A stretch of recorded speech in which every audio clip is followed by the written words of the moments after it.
Hi guys, welcome back to another episode of Dark Crossroads.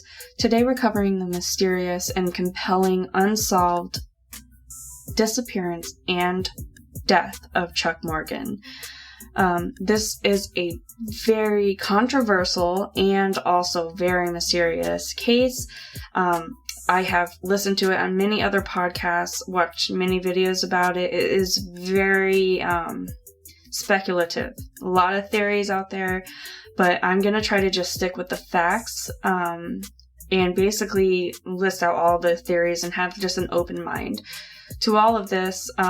It was very interesting to research, and I hope that you guys enjoy it. I'm hoping to do more like this. And really quick, before I jump right in, I just wanted to plug in some of my sources that I have used. When I do episodes, I use a lot of sources, and if I listed them all, I would probably be talking for about 10 minutes. But my top ones are Unsolved Mysteries Wiki, unsolved.com, and a little bit of BuzzFeed covered this case too, so I took a little bit from there. But if you want to watch a whole thing on this, Unsolved Mysteries did do an episode of this case, and it will be referred into the episode, but it is very interesting to watch the Unsolved Mysteries episode. But with all of this said, let's just jump right in.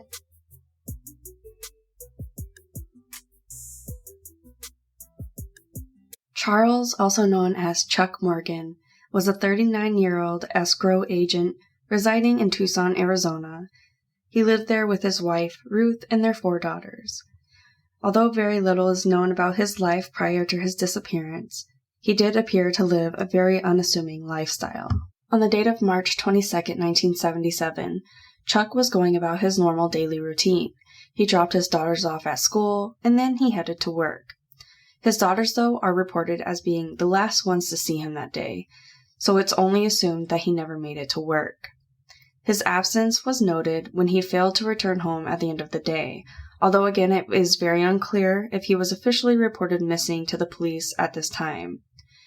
3 days later, on March 25th, Ruth was suddenly awoken at 2 a.m. by their dog barking. She got out of bed, opened the front door, to find Chuck standing there. Ruth described him as looking very disheveled, with plastic handcuffs hanging from each wrist and an additional set hanging from his ankle. He was also missing one of his shoes. He wasn't speaking at all to her, just motioning to his throat. She obviously asked if he could speak, to which he shook his head. She asked if he could write anything, and he nodded. She grabbed a pen and some paper, and he wrote that his throat had been painted with a hallucinogenic drug which could drive him insane, destroy his nervous system, and possibly kill him. Chuck told Ruth that he had been held near Sky Harbor Airport in Phoenix, where he had been tortured. Ruth wanted to call the police and get medical help right away, but Chuck refused, saying that they would be putting the family in immediate danger. Ruth ultimately agreed and nursed Chuck back to health herself. He communicated with her via notes and began to hint that he had a secret identity as an agent for the federal government. In one note he wrote, "They took my treasury identification," and stated that he had been working for them for around 2 to 3 years. Ruth stated this was the first time that she'd heard any mention of the Treasury Department or Chuck working for them. As Chuck regained his voice, he became increasingly paranoid. He began wearing a bulletproof vest and carried a gun at all times. He refused to let his daughters go outside alone and ensured that they were driven to and picked up from school each day by him. Chuck told his father that, should anything happen to him, he would leave behind a letter explaining everything, including who would be responsible.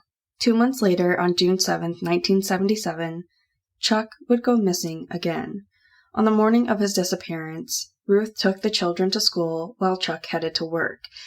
They were continuing this whole schedule until this day arrived. In the late afternoon, Chuck called his office from a downtown payphone indicating that he would be arriving in about 30 minutes. However, he never showed up. Chuck was ultimately reported missing. 9 days later, on June 14th, Ruth received a phone call from an unidentified woman who only referred to herself as Green Eyes. The woman asked for Ruthie, and when Ruth responded affirmatively, the woman said, "Chuck is all right, Ecclesiastes 12, 1-8. After saying this, the woman hung up the phone. This refers to a Bible passage, which is quoted as being, "Men are afraid of a high place and of terrors on the road.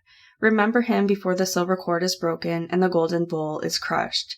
Then the dust will return to the earth as it was, and the spirit will return to God who gave it." 2 days following this phone call, on June 18th, Chuck's body was discovered on a dirt road 40 miles west of Tucson. Chuck had been shot in the back of the head and was found lying on the ground next to his Mercury Cougar, with his gun located next to him. Items found on and around Chuck's body were found to be unusual. He was still wearing his bulletproof vest that he had insisted on using since his first disappearance. He was also wearing his holster along with a belt which had a concealed knife in the buckle, and there was a $2 bill with a map drawn on the back of it that was pinned to his underwear. The front of the $2 bill contained 7 Spanish surnames with the words Ecclesiastes 12 written above. Arrows pointed to the numbers 1 and 8 within the bill's serial code. The map led to the towns Robles Junction and Salis City, I'm saying this wrong, I'm sorry, an area between Tucson and Mexico. In Chuck's vehicle, a pair of sunglasses were located, and these were identified as not belonging to him. Also inside of the vehicle were several weapons, ammunition, and handcuffs. Also inside the vehicle was a note containing handwritten directions to the site where Chuck's body was found. The handwriting was later confirmed to be his own handwriting. On the rear of the back seat of the vehicle, a folded white handkerchief was also found. When unwrapped, it was discovered to contain one of Chuck's teeth. It was quickly determined that Chuck had been shot in the back of the head at close range with his own .357 caliber Magnum. The gun was completely free of any fingerprints, as was the rest of the scene. The medical examination concluded that Chuck had only been dead for approximately 12 hours before being found. This obviously led to the question of where he had been between going missing on June 7th and his body being recovered on June 16th. Gunpowder residue was found on Chuck's hand. This discovery, along with the shot being fired from his own weapon, led investigators to conclude that Chuck died from a self-inflicted gunshot and his death was ruled a suicide. I personally find this incredibly unbelievable because he was shot in the back of the head. If you're going to shoot yourself in the head trying to commit suicide, I don't think you would point a gun to the back of your head. It almost seems impossible. But we will continue. Along with me, his wife, Ruth, and journalist Dawn Devereaux doubted this ruling that it was a suicide, with Dawn stating, "I have never seen in all of my years as a journalist a fellow take himself out in the desert wearing a bulletproof vest and shoot himself in the back of the head. I agree, sir. Thank you very much." 2 days following Chuck's discovery, a woman called the Pima County Sheriff's Department. She called herself Green Eyes and confirmed that she was the same person that had called Ruth a few days prior. Green Eyes said that Chuck had come to meet her at a local motel shortly before he died. He had showed her a briefcase containing thousands of dollars in cash and told her that the money would buy him out of a contract the mob had put on him. Chuck disclosed that there was a $90,000 contract on his life, which was increasing by $5,000 every single day.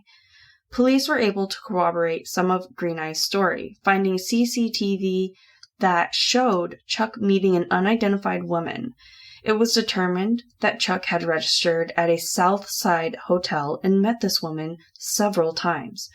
The possibility of an extramarital affair was floated around. However, Ruth adamantly denied this, stating that Chuck was extremely loyal to her. It is not clear if Green Eyes was ever identified, but if so, her name has never been released publicly.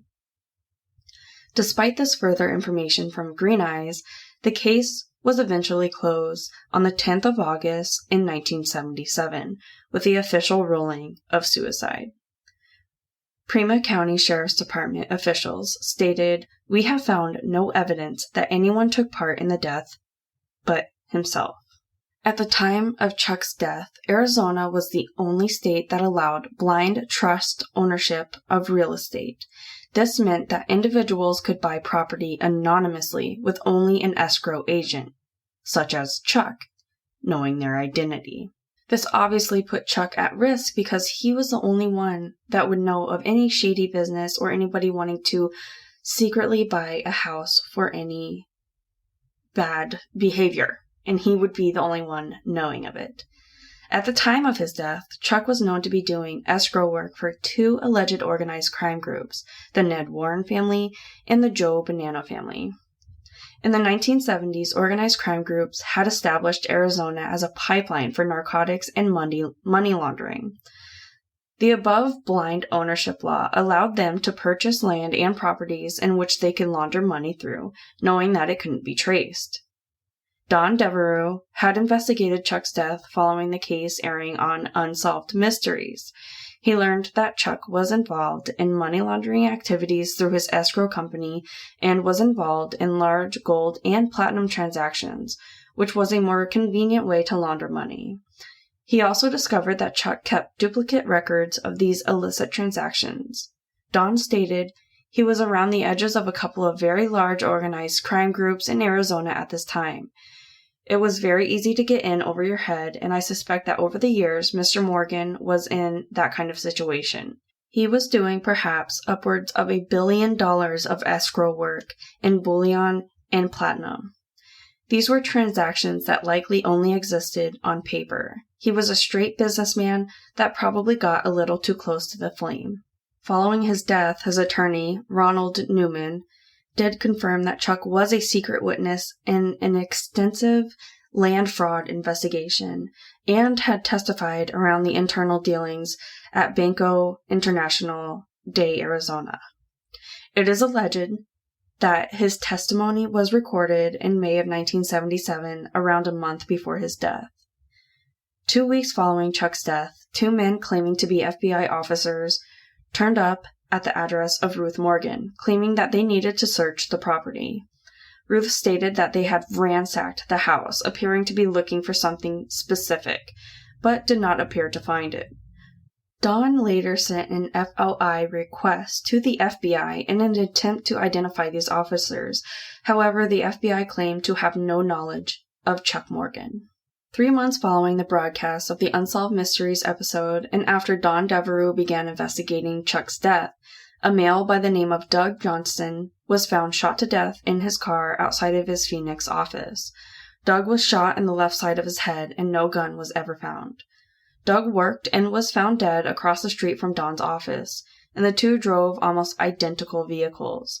Don strongly believes that Doug was killed in a case of mistaken identity and that he himself was the intended target. A year following Doug's death, Don was contacted by Danny Casolaro, a writer from D.C. Danny stated he had information to share with Don about Chuck's illegal gold transactions. However, before they could meet, Danny was found dead in a hotel bathtub with both of his wrists slashed, and his death was also ruled a suicide.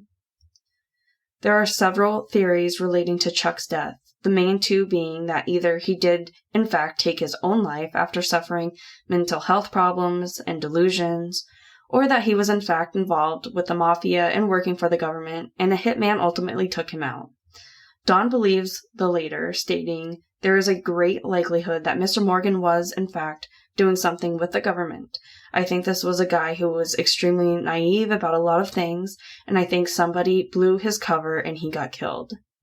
Chuck's wife and his daughters have never accepted that he took his own life, and Ruth continues to believe that he was murdered until her death in 2016.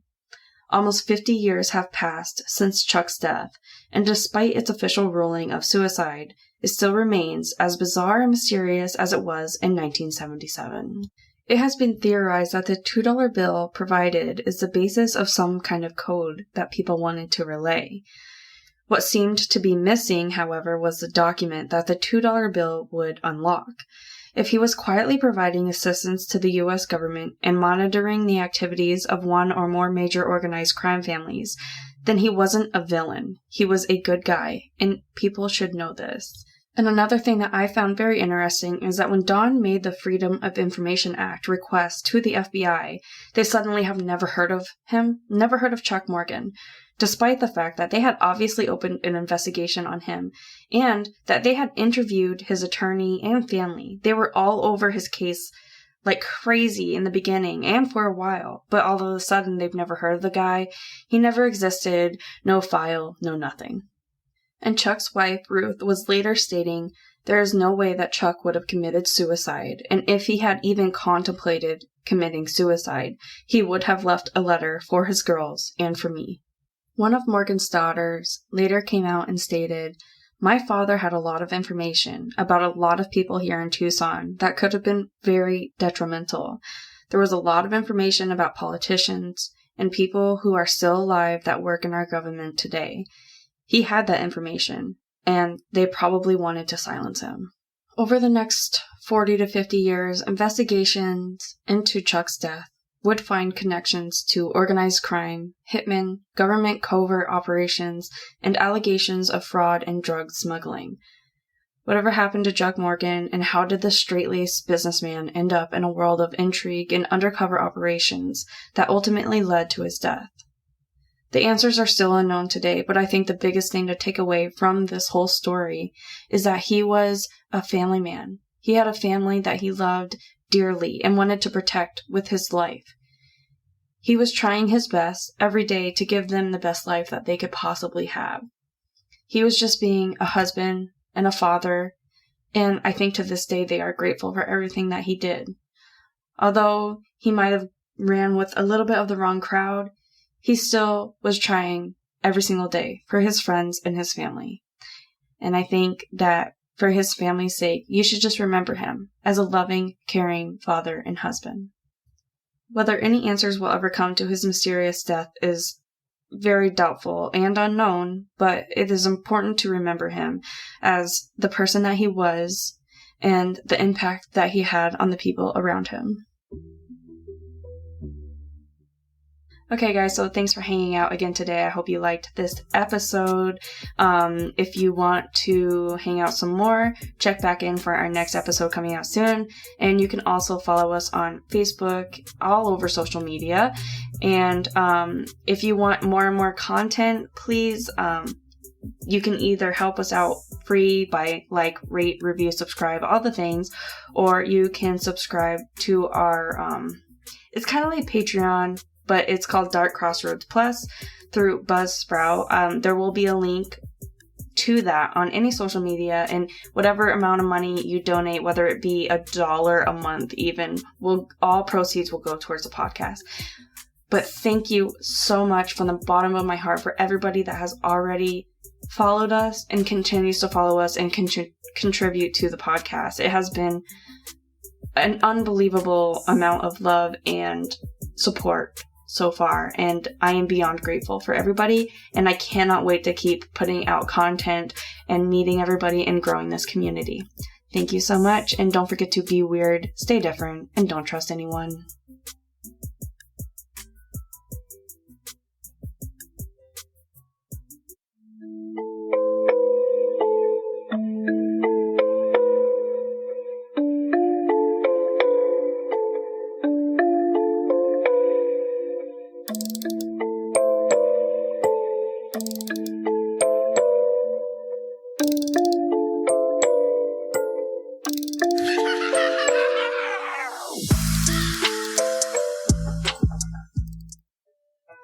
Dark Crossroads Podcast is brought to you by Problem Wildlife. Problem Wildlife serves Western Massachusetts and has been humanely protecting your house and family from unwanted pests for over 20 years. Take back your space with an animal control service that you can trust. They are family-owned, fully licensed, and are knowledgeable and dependable. To find out more about their services, simply visit their website at www.problemwildliferemoval.com. Again, that's www.problemwildliferemoval.com. And the website will also be included in our show notes.